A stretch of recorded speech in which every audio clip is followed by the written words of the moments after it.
is Nupur Gupta, and I am the co-lead of Eclipse Java Development Tools project.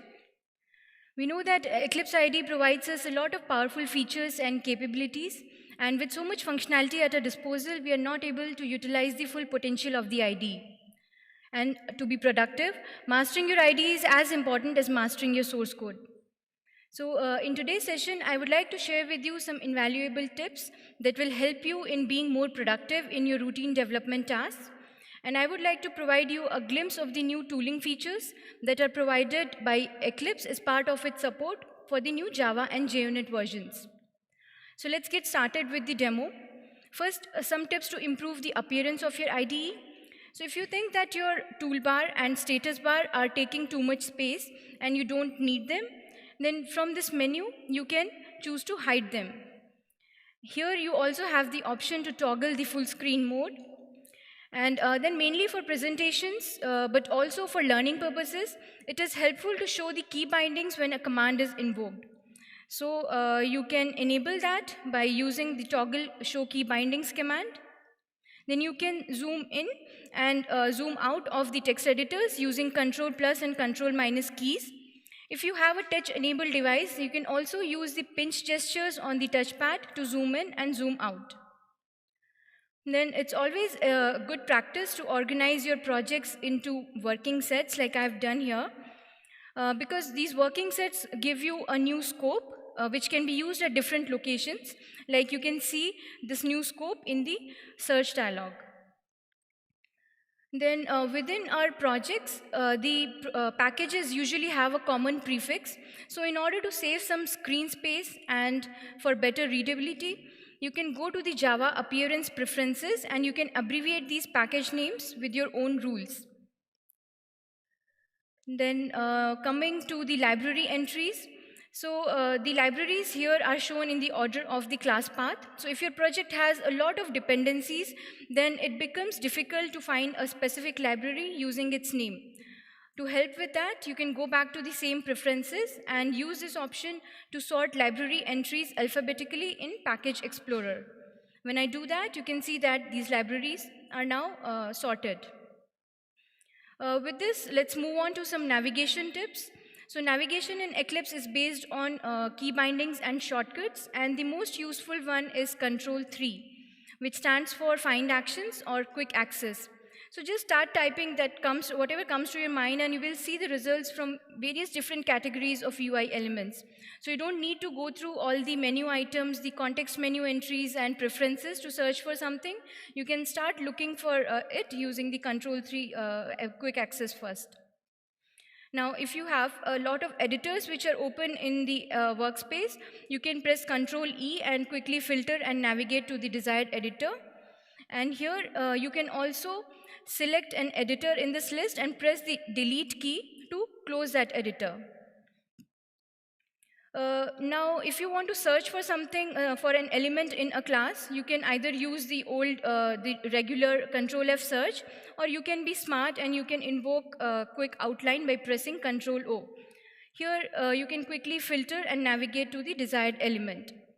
Now, if you want to see the quick outline of an element which is being used here, then instead of pressing F3 to open its declaration and then pressing Ctrl+O, you can just press Ctrl+F3 and you will get an in-place outline of the element at the caret location.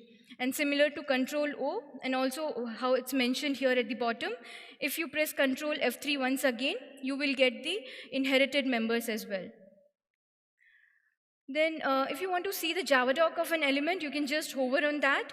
But if you have an element which has an error or a warning on it, then when you hover on it, you see the problem message instead of the Java doc. So one thing you can do here is just disable this warning.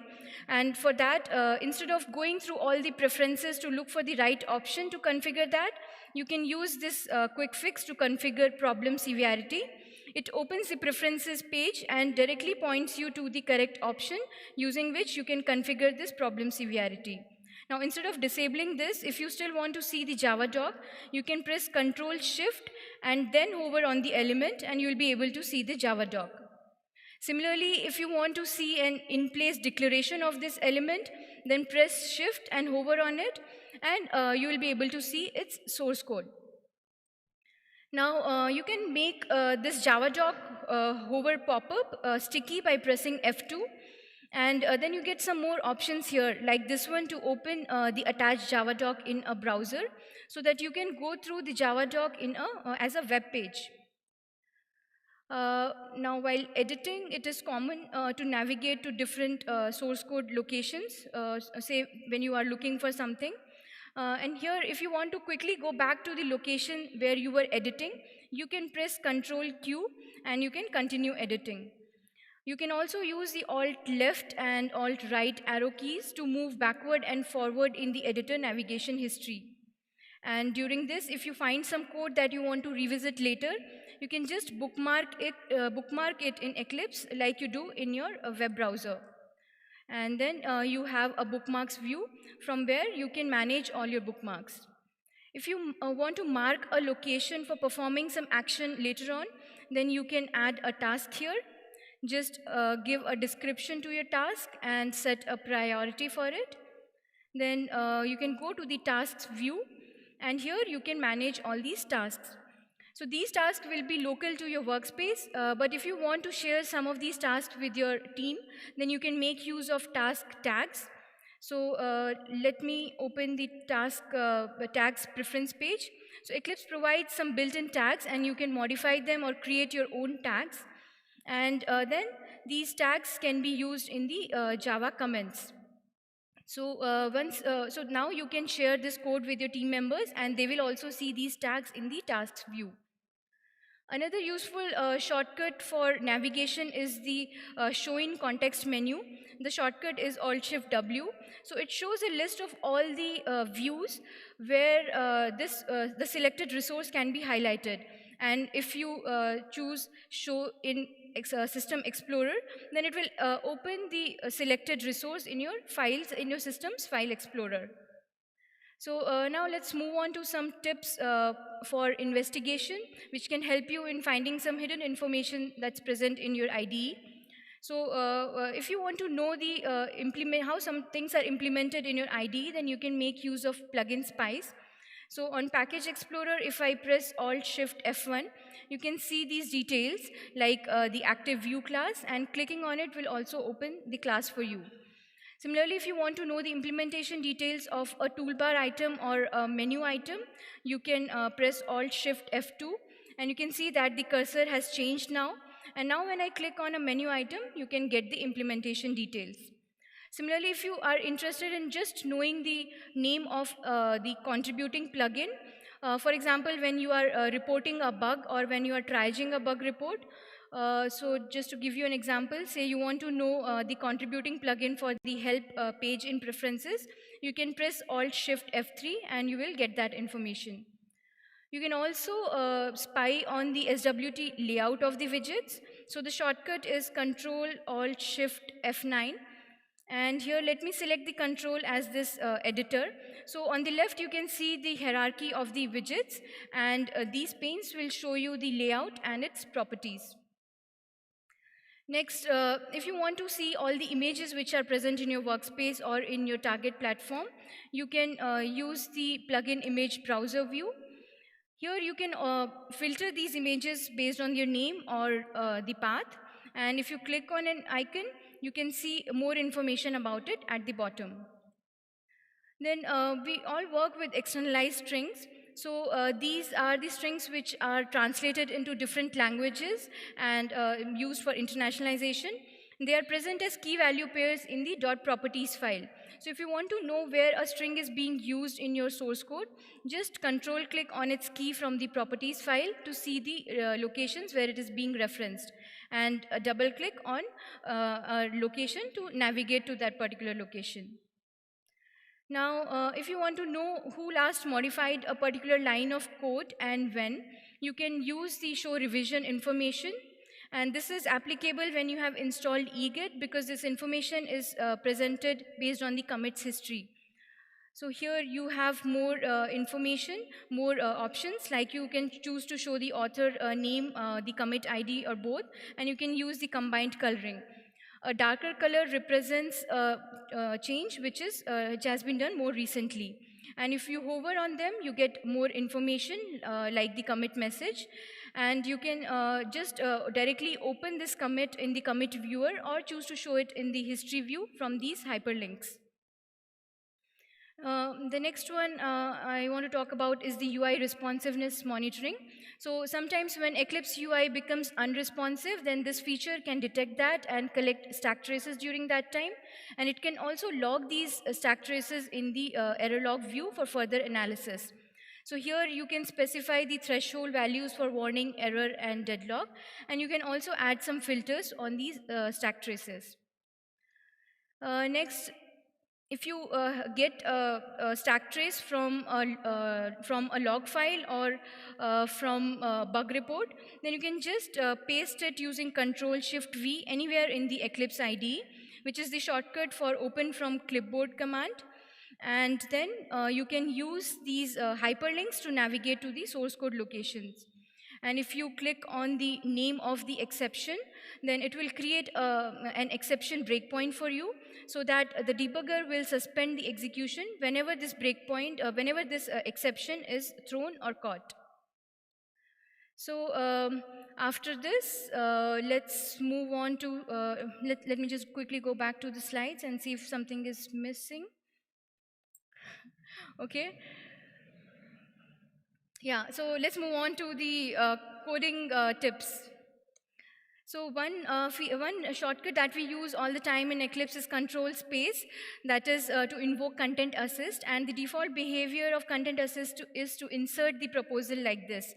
But if you want to overwrite an existing text, then you can press the control key, and this will highlight the text that will be overwritten. So now when I press the enter key, you can see that the highlighted text is overwritten by the proposal text. Another useful feature which is presented along with Content Assist is the templates, which provide a fast and easy way to quickly insert some common boilerplate code. So Eclipse has a lot of built-in templates. For example, the one to create a main method or to create a private static method. Then postfix template proposals have been added recently in Eclipse IDE, and you can enable them in the advanced content assist preferences here. So postfix code completion allows you to insert some useful templates around the invocation code while maintaining the typing flow. So for example, after args, here I am invoking the for postfix completion. Then after S, I am invoking the var postfix completion. And after S2, I am invoking the sysout postfix completion. And if you go to the templates preferences, and if you sort them based on the context, you can see all the proposals, all the templates which are provided by Eclipse. You can modify them, add your own templates, and you can even export and import them as XML files from here. Now, by default in Eclipse IDE, the Content Assist pop-up is activated when you type a dot or when you explicitly invoke it using control space. But if you want it to be active on every to be activated on every key press, you can configure that in the preferences. So just go to Content Assist preferences, and here you have to set the auto activation triggers to all the characters that you want. So let me include all the lowercase and uppercase letters to this list, and let's try it out by typing string hello semicolon. So you can see that I have not typed a dot or pressed control space, and I'm still getting this content assist pop-up here. Now after this, I want to type a semicolon, but when I do that, you can see that it inserted hello string, which was not desired.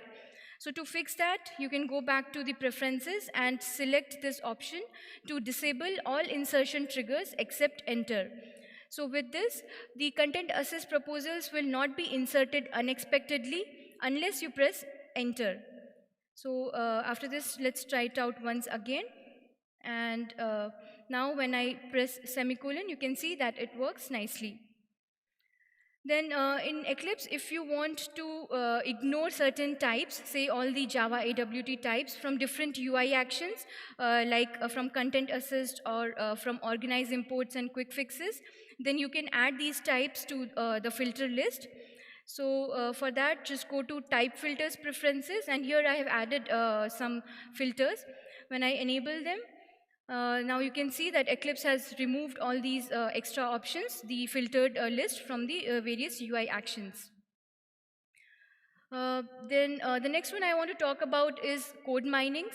So code minings provide useful information about your code, and they are represented as, they are displayed as decorative text in your editors. They can also be interactive, that is, you can click on a code mining and perform various actions. So to enable Java code minings, you can go to the preferences, and you can see that references and implementations are enabled here. Let me open an interface to show that. So here you can see the implementations and references being shown as code minings. And if I click on implementations, then it opens the type hierarchy view, and clicking on references launches the search for references. And if you have a single reference, then you can directly control click on it and navigate to the referencing location. Then this constructor call accepts 3 strings, and it is difficult to tell that which string is being passed to which parameter. So one solution for that, one way to identify that is to use parameter hints by pressing Ctrl Shift Space. So you can see at the top these hints are available, and as you move your caret, the corresponding hint is also highlighted. But if you want to have this information directly present in the IDE, then you have a code mining for that. Just enable show method reference, show method parameter names, and you will be able to see these names in your editor.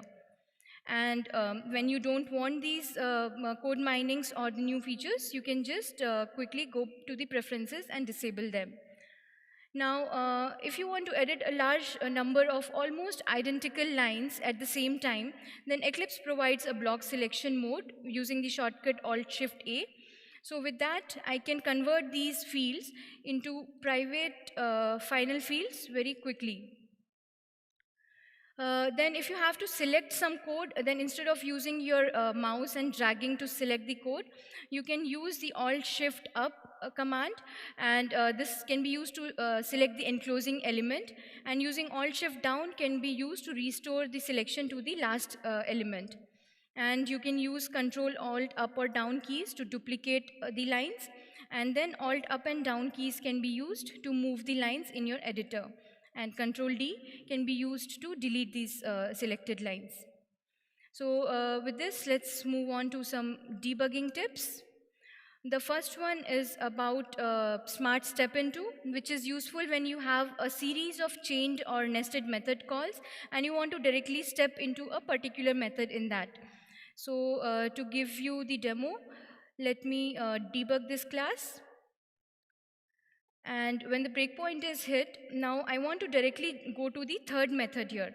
So if I press Ctrl F5, you can see that it has directly taken me to that method. Then you can also choose to ignore certain types and packages when you are stepping into code during debugging. For that, you can go to the step filtering preferences. Here you can choose to filter the simple getters and setters, and you can also select these some internal classes that you will never be interested in. So now when I debug it, and go to the next line. So you will see that when I try to step into these internal methods, it is not stepping into these methods now. Once again, let me debug this class. And you can see the breakpoint is hit at line number 8. But if you want the execution to jump to line number 12, you can just click here and say run to line. So this feature is useful when you want to quickly jump to a desired location while debugging without adding a breakpoint at that location. Now, when we are using a workspace for a long time, we usually accumulate a lot of breakpoints.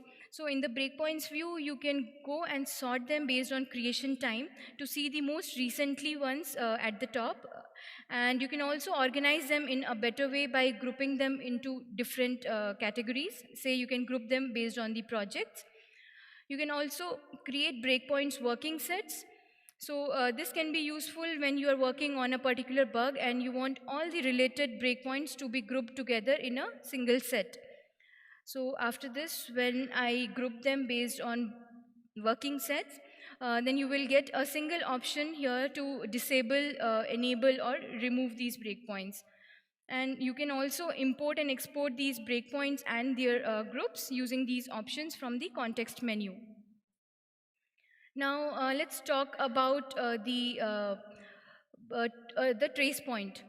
So for a trace, so let's see what a trace point is. So it's a point in the code where the debugger will not suspend the execution, but it will just print to the console.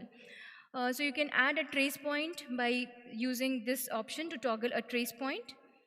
And if you just see the properties of this, you can see it's just a simple conditional breakpoint with a sysout statement. And you can modify this sysout whatever you want to display.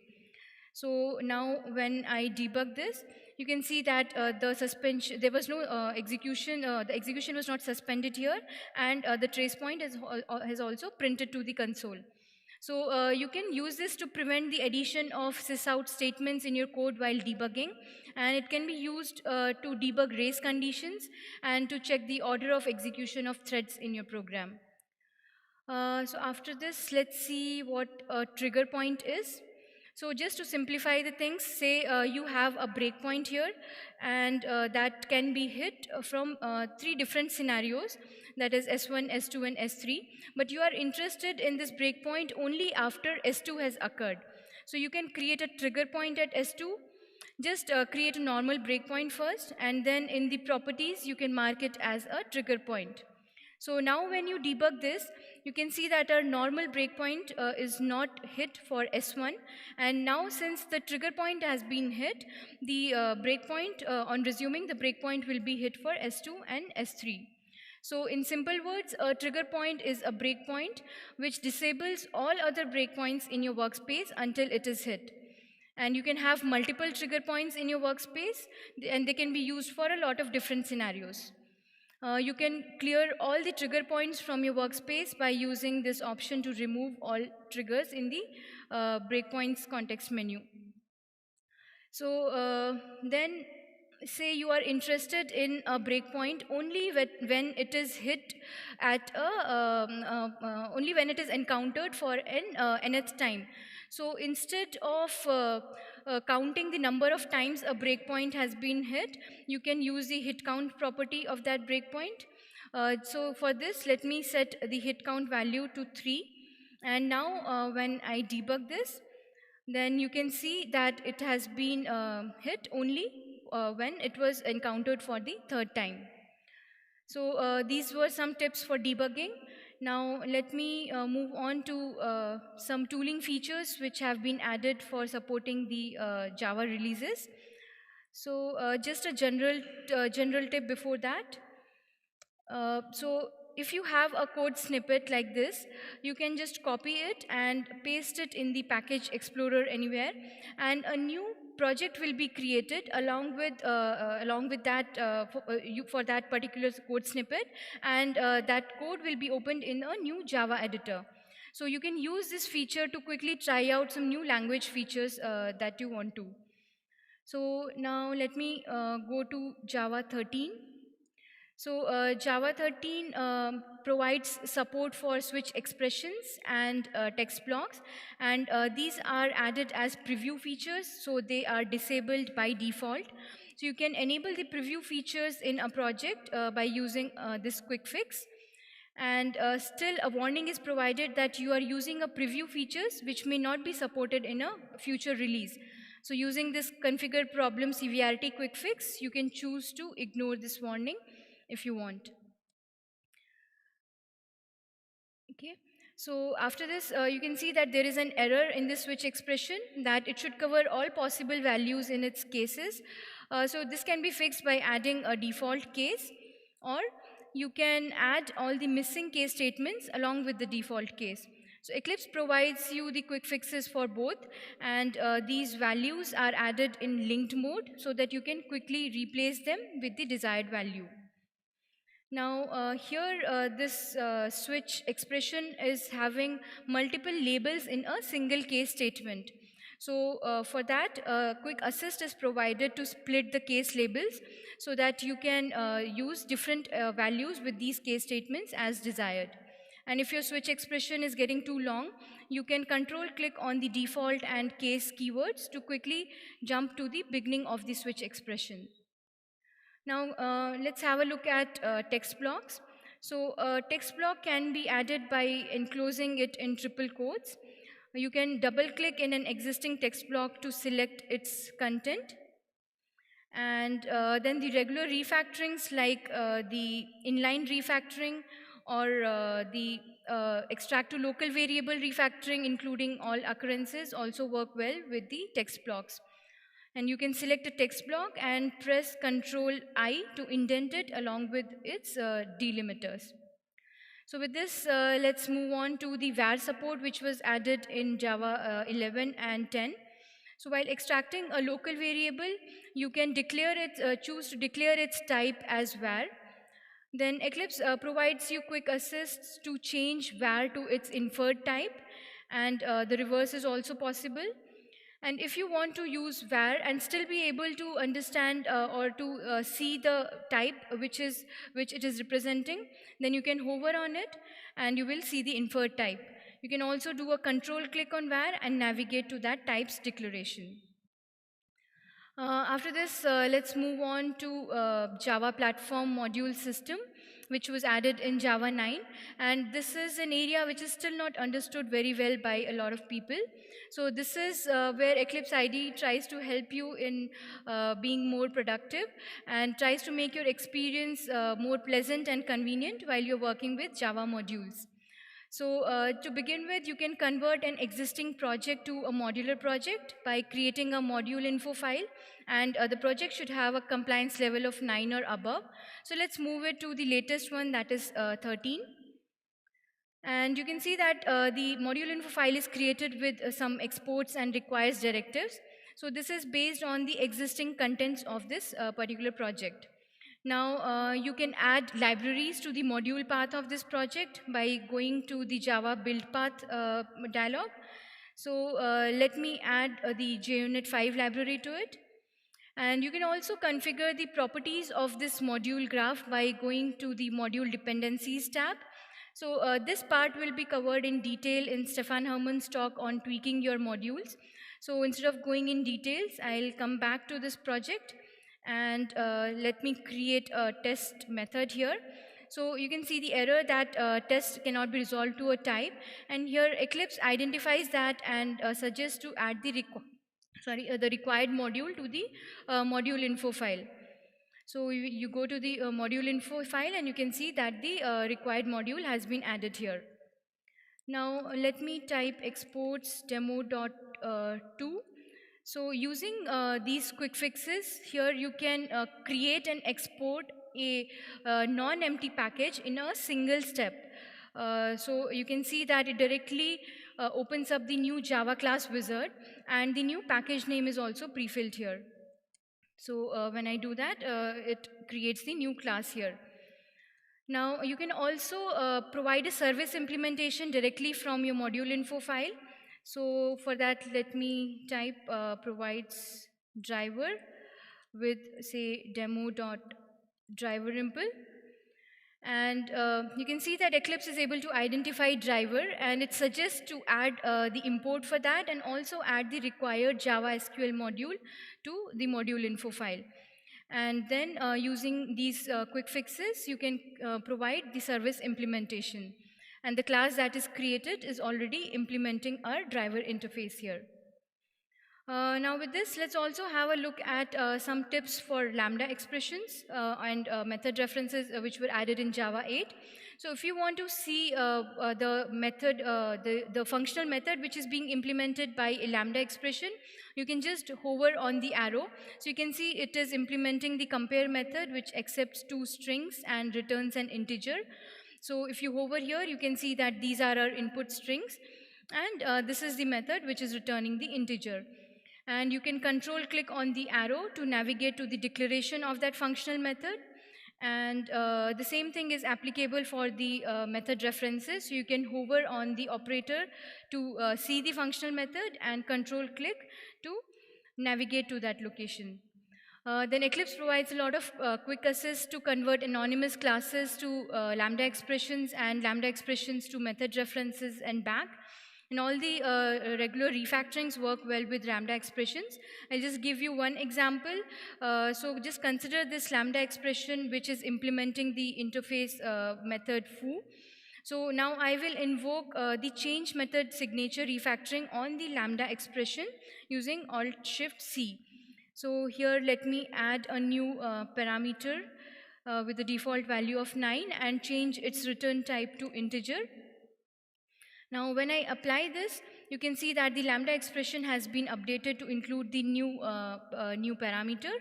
The single abstract method has also been updated to add that parameter, and its return type has also been changed.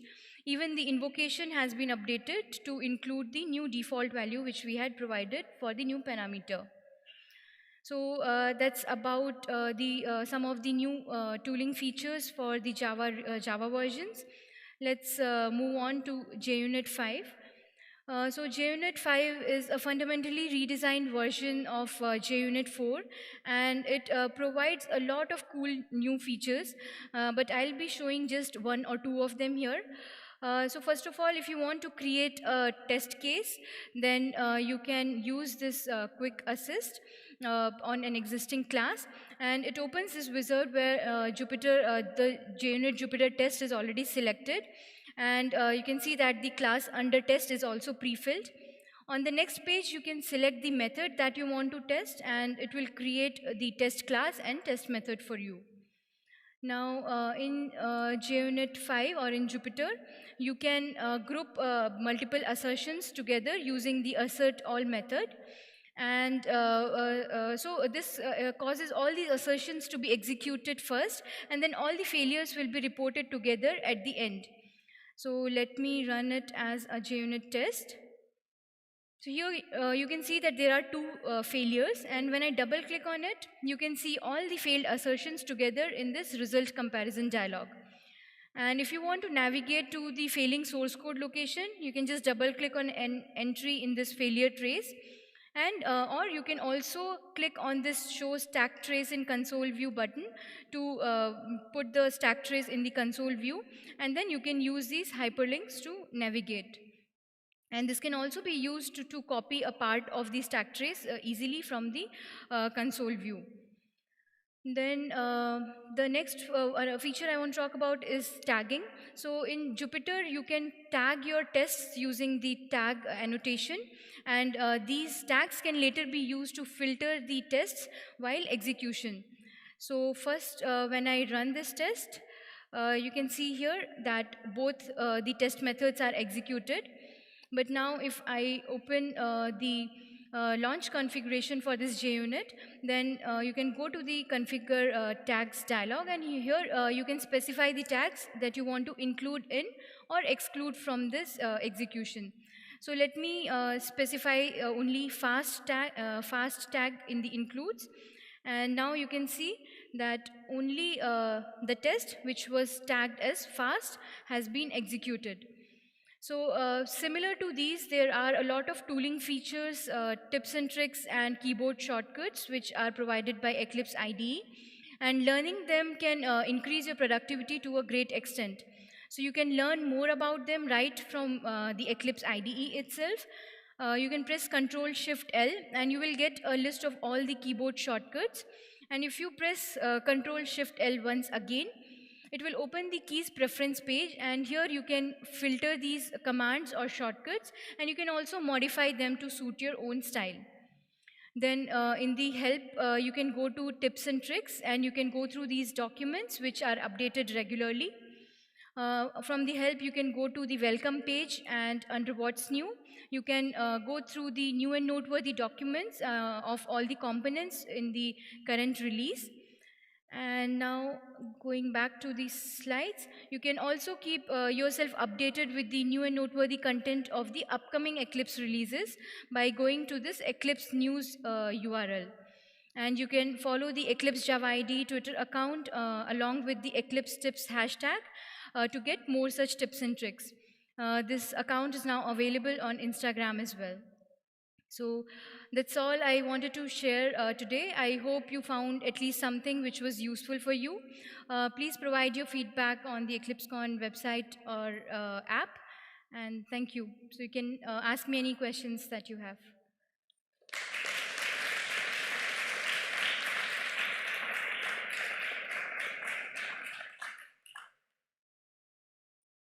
Okay, no questions, so I'll be around. You can just get in touch with me for anything. Thank you.